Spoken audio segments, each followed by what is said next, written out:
intinya merasa lega ya bahwa proses ini akhirnya telah selesai dan bisa mencapai putusan.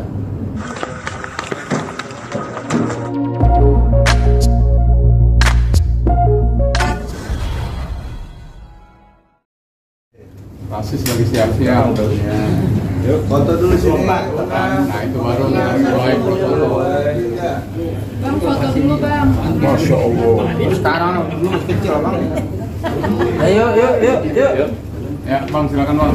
Oke bang, mungkin Terkait dengan hasil putusan dari hasil persidangannya boleh dijelaskan. Baik, Assalamualaikum warahmatullahi wabarakatuh. Waalaikumsalam. Salam sejahtera untuk kita semua. Bahwa betul hari ini tanggal 24 September 2024 telah diputus di PN Jakarta Selatan perkara klien kami yaitu Sarwenda dengan RO. Ya, putusan itu dilakukan secara e-court. Ya, jadi tidak dihadiri secara fisik, tetapi dilakukan secara e-court. Nah, hasil putusannya, alhamdulillah, memang diputus sesuai dengan keinginan penggugat. Ya, meskipun kami sebagai tergugat tidak hadir, tetapi dari awal sudah kami sampaikan bahwa kami setuju dengan gugatan yang dilayangkan. Ya, sehingga dengan setujunya kami, maka kami juga tidak akan melakukan yang namanya perlawanan atau verset ya atau banding terhadap putusan yang ada.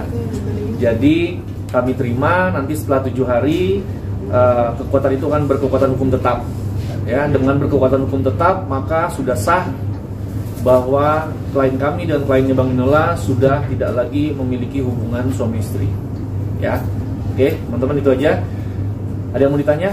Bang, tadi soal ini juga ada kesepakatan kan di luar pengadilan, ada banyak sekali soal harta, soal hak asuh segala macam, boleh diceritakan Bang? Iya, benar bahwa memang terdapat kesepakatan yang disepakati antara Ruben dan Sarwenda di luar persidangan, dan memang kesepakatan tersebut dibuat atas persetujuan bersama begitu ya, dan diantaranya terkait dengan pembagian masalah harta. Di situ ada benda bergerak dan ada benda tidak bergerak juga, dalam hal ini properti dan kendaraan. Kemudian juga terkait dengan pengasuhan anak, memang juga disepakati oleh para pihak bahwa anak memang berada di pengasuhan oleh klien kami Sarwenda. Demikian. Bang, sedikit penegasan lagi Bang, tadi disebutkan berarti memang benar dari pihak tergugat tidak akan mengajukan banding. Ya, tidak mengajukan banding atau verset ya atau perlawanan dari first take. Ya, ini kan diputus first take. Ya, diputus tanpa kehadiran dari pihak tergugat. Ya, kami tidak akan melakukan verset atau perlawanan terhadap putusan ini dan kami terima. Ya. Bang, sudah mengabarkan Sarwenda mengenai putusan itu dan responnya seperti apa Bang? Ya, kami sudah menginformasikan kepada klien kami juga, dan memang klien kami pada intinya merasa lega ya bahwa proses ini akhirnya telah selesai dan bisa mencapai putusan. Bang, untuk kesepakatan tadi ya, itu dibikinnya kapan Bang? Kalau boleh tahu, apakah sebelum gugatan itu masuk pengadilan atau sambil jalan ketika sidang itu masuk, gugatan itu masuk baru dibicarakan seperti itu Bang? Gini, nanti mungkin pihak klien kami yang langsung menyampaikan kapan itu dibuat ya. Yang pasti semua prosesnya kami anggap sudah berjalan dengan baik ya, tidak ada saling menjelekkan satu sama lain ya, tetap menjaga kepentingan anak ya, anaknya tetap bisa melihat orang tuanya baik di depan mereka, tetapi mungkin secara proses hukum tetap berjalan, tetapi di depan mereka tetap kompak ya, mereka tetap memberikan kasih sayang yang cukup pada anak-anak mereka tanpa membedakan satu sama lain meskipun ada masalah ini. Ada pembagian hari berapa Bang? Untuk Ruben berapa dan untuk Sarwenda? Tidak serigid itu ya, jadi memang natural aja. Memang kalau misalkan Ruben kosong, mungkin anak-anak akan bersama Ruben. Kalau misalkan hari-harinya memang bersama dengan Sarwenda. Gitu. Bang, proses ini kan selama ini adem seperti itu, nggak ada saling tuding segala macam. Apakah itu juga petunjuk dari Abang kepada klien juga supaya berjalan ya smooth aja gitu, nggak ada saling tuding, nggak ada kayak orang-orang sarap lah seperti itu? Gini, sebelum gugatan ini diajukan, ya kami memang banyak berkomunikasi dengan klien, ya masalah sebenarnya apa sih gitu, ya apakah memang sesuatu hal yang memang perlu kita adu secara fisik ya atau saling ngotot-ngototan. Ternyata pada saat kami komunikasi tidak perlu gitu. Jadi dengan smooth seperti ini juga menurut kami bisa, dan akhirnya memang bisa antara mereka juga tidak saling menjatuhkan, ya kan? Karena memang menurut kami fokus mereka selama proses ini adalah kepada anak-anaknya. Ya, masalah ketidakcocokan itu adalah alasan yang paling besar yang dibuka di pengadilan. Ya, jadi kalau teman-teman media mau menyampaikan apa sih alasannya? Alasannya adalah ketidakcocokan, ya. Baik apa yang disampaikan Bang Minola tadi juga itu betul juga, ya, ada perbedaan cara pandang terkait mana yang didahulukan, mana yang tidak, gitu ya. Itu memang proses dan itu semua bermula dari ketidakcocokan. Ya, jadi teknis ketidakcocokannya seperti apa, detailnya mungkin nanti pada saat konferensi pers yang dilakukan oleh klien kami. Ya, mungkin menunggulah, ya. Mungkin minggu depan rencananya klien kami akan bicara. Yang pasti semua ketidakcocokan itu dari awal pernikahan, pertengahan sampai akhir, yang akhirnya puncaknya di akhir, ya, nggak bisa tahan lagi, ya sudah, akhirnya harus mengajukan gugatan. Kapan terakhir mereka ketemu, Bang? Begini, gugatan yang diajukan, teman-teman wartawan juga akan bertanya, kenapa Ruben yang menggugat, kenapa nggak klien kami yang menggugat? Ya, klien kami jujur saja hanya fokus terhadap mengurus anak. Itu yang pertama. Yang kedua, klien kami juga tidak ingin menjatuhkan wibawa suaminya saat itu. Jadi karena suaminya yang menikahi, ya dia juga yang harus mengajukan gugatan perceraian, gitu. Jadi klien kami sebenarnya kalau klien kami mau egois, klien kami aja yang mengajukan gugatan, ya. Tetapi dia menjaga wibawa klien, menjaga wibawa suaminya saat itu, ya. Jadi biar itu berjalan aja. Dan alhamdulillah sekarang sudah berjalan baik dan tidak ada yang saling menjatuhkan, karena menurut kami juga sebagai kuasa hukum, Ruben juga orang yang baik, ya, Sarwenda juga orang yang baik. Hanya memang masalah ketidakcocokan itu yang menjadi dasar perceraian mereka. Bang, selain nafkah untuk anak, mungkin Sarwenda juga akan dapat nafkah setelah perceraian beberapa bulan itu seperti apa, Bang? Iya, terkait hal tersebut perlu kami klarifikasi di sini bahwa memang berdasarkan kesepakatan yang terjalin di luar persidangan, memang Ruben itu hanya menanggung untuk biaya-biaya terkait dengan anak-anaknya. Di luar dari itu, Sarwenda masih menanggungnya sendiri, gitu. Jadi terkait biaya sekolah, kemudian yang suster yang berkaitan dengan anak semuanya. Tapi lepas dari itu, seluruhnya ditanggung oleh klien kami. Berarti hanya dapat harta gonok ini yang sudah disepakati tadi, ya, Bang? Ya, betul. Jadi saya tambahin, ya. Jadi yang namanya setelah putus perceraian, tidak lagi klien kami dinafkahi oleh pihak Ruben, ya. Itulah sebabnya klien kami saat ini terus fokus bekerja untuk menghidupi diri sendiri, ya. Tetapi untuk anak itu memang sudah ada kesepakatan, ya. A, B, C itu Ruben yang menafkahi, ya. Selebihnya itu klien kami. Jadi tidak ada satupun kesepakatan mengenai klien kami dibiayai terus oleh Ruben, itu tidak ada, ya. Jadi murni hanya untuk anak-anaknya. Bang, izin penegasan mungkin, Bang. Sebelumnya kan ada konfirmasi kalau misalnya untuk biaya hidup semua ditanggung oleh Ruben. Biaya hidup siapa? Biaya hidup Sarwenda dan anak-anak. Oh, iya. Termasuk rumah, biaya listrik dan lain-lain. Seperti apa mungkin, Bang, penjelasannya? Ya, itu yang kami klarifikasi, ya. Dan baru saja kami klarifikasi, memang untuk biaya-biaya seperti operasional rumah itu masih ditanggung oleh klien kami. Terlepas dari itu, biaya anak-anak, ya, yang terkait dengan anak-anak ditanggung oleh Ruben. Masih artinya sampai sekarang atau dari awal pernikahan sebelumnya Ruben tanggung atau baru-baru ini ditanggung Sarwenda atau seperti apa? Ya, seiring dengan proses persidangan ini berjalan, ya. Kalau untuk waktu tepatnya kami juga kurang paham, nanti bisa ditanyakan langsung pada saat konferensi pers dengan klien kami. Jadi udah clear, ya, bahwa tidak ada lagi isu mengenai bahwa putus perceraian lalu Sarwenda tetap mendapatkan nafkah, tidak, ya. Jadi semua yang dilakukan sekarang ini oleh Sarwenda untuk menghidupi anak-anaknya nanti, ya, untuk memenuhi kebutuhan dia sendiri juga. Tetapi untuk kebutuhan anak memang kita bersepakat bahwa Ruben masih menanggung itu, ya. Tapi terbatas, ya, tidak semuanya, ya.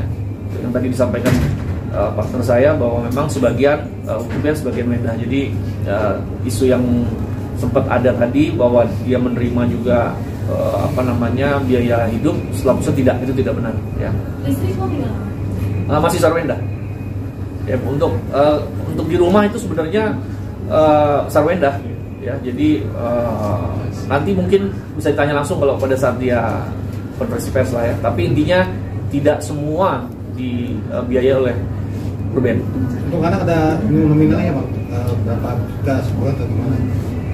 Anak biayanya? Kan di dalam gugatan perceraian hanya mengajukan soal perceraian, tidak bicara soal hak anaknya berapa. Tetapi saya yakin komitmen mereka itu tidak lagi membatasi untuk anak berapa, yang penting anak ini bisa bahagia. Ya, jadi tidak ada lagi batasan oh ya per bulan sekian, tidak.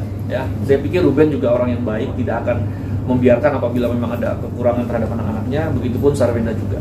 Bang, ini untuk nasib Bertrand Peto sendiri setelah Ruben dan Wenda resmi bercerai seperti apa Bang? Apakah nanti dia akan pulang ke kampung halaman atau memang masih di bawah naungan Ruben dan Wenda? Iya, kami juga sudah pernah menjelaskan bahwa memang terkait dengan Bertrand, memang klien kami maupun Ruben tidak membeda-bedakan satupun dari anak-anaknya, gitu ya. Jadi kalau ditanya terkait dengan bagaimana nasib Bertrand, sampai saat ini masih tinggal, menetap, sekolah bersama dengan klien kami juga, gitu loh. Jadi kalau ditanya masih dibiayai, masih dibiayai. Berarti Bang, izin bagi nantinya Bertrand juga akan bergabung dengan putri-putrinya Sarwenda dan Ruben dan tinggal bersama Sarwenda dan dibiayai oleh Ruben seperti itu? Iya, sejauh ini yang kami tahu masih demikian. Nanti untuk lebih tepatnya bisa ditanyakan ke klien kami juga pada saat konferensi pers ya. Bang, tadi kan untuk alasan sendiri itu adalah ketidakcocokan. Kalau dari Bang Minola juga ada berbeda pendapat, sering berbeda pendapat. Tapi di satu sisi pernikahan ini udah 11 tahun Bang. Itu mulai kapan sih ada ketidakcocokan? Kalau informasi dari saksi yang pernah kita tanyakan juga, yang pernah bersidang juga, memang dari awal saksi ini kan kurang lebih 4 tahun sudah bekerja, 4 tahun lalu ya. Dari awal dia bekerja itu memang sudah ada percekcokan perbedaan pendapat, hal-hal yang kecil lah. Jadi, dan itu sering, pertengkaran itu sering, meskipun kecil tapi sering. Ya, jadi misalnya ya perbedaan pendapat, milih bajunya beda, seleranya beda gitu ya. Jadi hal-hal kecil juga, cara makannya, kadang-kadang mau menu ini, mau itu selalu bertengkar mereka ya. Jadi pertengkaran itu terus menerus gitu. Ya, itu yang disampaikan salah satu saksi ya, pada saat kemarin diperiksa ya, kan sebelum didatangkan ke pengadilan kan kita juga bicara dengan saksinya gitu. Itu juga yang disampaikan mereka. Jadi memang tidak cocokan yang terus menerus. Jadi itu yang menjadi dasar utama ya, kenapa sampai mereka bercerai. Berarti mulai dari kalau masalah yang kecocokan seperti itu artinya masalah kecil loh Pak? Iya, masalah kecil yang terus diulang-ulang dan tidak bisa tidak pernah ada solusi kan menjadi besar akhirnya gitu ya. Jadi sebenarnya itulah momen yang paling selalu bermasalah lah gitu. Nah, kembali ke masalah Bertrand. Bertrand tetap sampai saat ini dianggap seperti anak kandung ya, jadi tidak ada lagi perbedaan ya. Bahwa dia sudah dewasa itu memiliki konsekuensi bagi Bertrand, bahwa dia bisa memilih ya, dia mau kemana saja sekarang sudah bebas. Tetapi status dia sebagai anak tetap menjadi anak dari Ruben Onsu dan Sarwenda gitu pada saat dia diangkat. Jadi apa ada perbedaan, tidak ada perbedaan ya, tetap akan seperti itu ya. Bang, sedikit tadi kan digali tahun si saksi itu udah ada cekcok sedikit. Iya. Tapi waktu itu mungkin berapa tahun terakhir atau setahun terakhir atau kalau tahun terakhir ada menjadi keputusan mereka akhirnya oke cerai gitu. Kalau itu nanti tanyakan ke Wenda ya. Karena gini, 4 tahun bertengkar terus menerus, mungkin teman-teman media juga baru melihat bahwa dalam 1 tahun terakhir ini aja ya baru ada rencana mau perceraian ya, mungkin baru 1 tahun terakhir ya. Tapi nanti bisa ditanyakan langsung ke Wenda ya. Prinsipnya putusan ini klien kami menerima semuanya, dan klien kami juga sudah akan memulai hidup baru lagi, tidak bergantung oleh siapapun ya, dan akan fokus mengurus anak ya. Itu aja. Terkait rumah baru itu jatuhnya ke hak Wenda atau milik bersama atau hanya milik Sarwenda seperti apa? Iya, berdasarkan kesepakatan di luar persidangan yang telah dijalin antara klien kami dengan Ruben, memang rumah tersebut akan menjadi hak daripada klien kami. Demikian, hingga hanya saja ada beberapa kewajiban-kewajiban yang memang masih akan ditanggung oleh pihak Ruben terhadap bank, begitu ya. Seperti itu. Bang, kalau untuk tingkat komunikasi mereka seperti apa Bang? Sampai berdua gini, terkait dengan Gonogini tadi, rumah itu konsepnya adalah mereka tetap memikirkan anak-anak. Ya, jadi rumah itu sebenarnya bukan dimiliki oleh Wenda atau Ruben, tetapi itu difokuskan bahwa untuk masa depan anak-anak. Ya, jadi tidak ke arah satu pihak, ya, tetapi itu adalah benar-benar mereka persiapkan untuk anak-anak besar, ya inilah rumah mereka. Karena itu mimpi mereka. Atas namanya bang rumahnya? Ruben. Tetap Ruben atas namanya? Iya, sama Ruben. Tapi itu cicilannya bakal mau Wenda apa cuma Ruben aja bro? Terkait cicilan nanti ditanyakan ke Wenda ya sama Ruben ya. Itu kayaknya udah masuk ke privacy, tapi yang pasti konsepnya bukan milik 1-2 orang, tetapi konsepnya adalah rumah ini dipersiapkan untuk anak-anaknya dewasa nanti.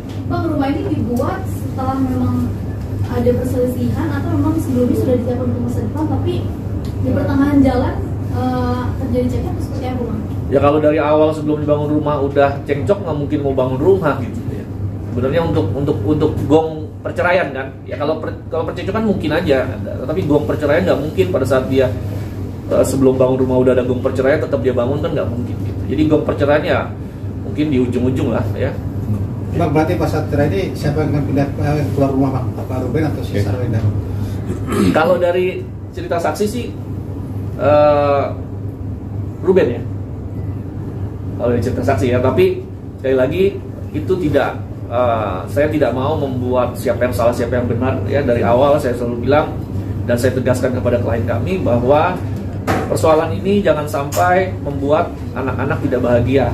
Jadi biarin orang dewasa yang berproses secara hukum, tetapi anak-anak ini tetap harus mendapatkan kasih sayang dan perhatian yang cukup ya. Dan juga jangan terlalu banyak memberikan informasi yang membuat anak-anak ini melihat bahwa orang tuanya bertengkar besar gitu ya. Jadi sekali lagi saya mohon maaf, saya pikir untuk masalah-masalah yang akan membuat masalah ini makin besar saya tidak bisa sampaikan gitu ya. Tetapi intinya sekarang sudah menerima putusan ini dengan legowo lah ya dari klien kami.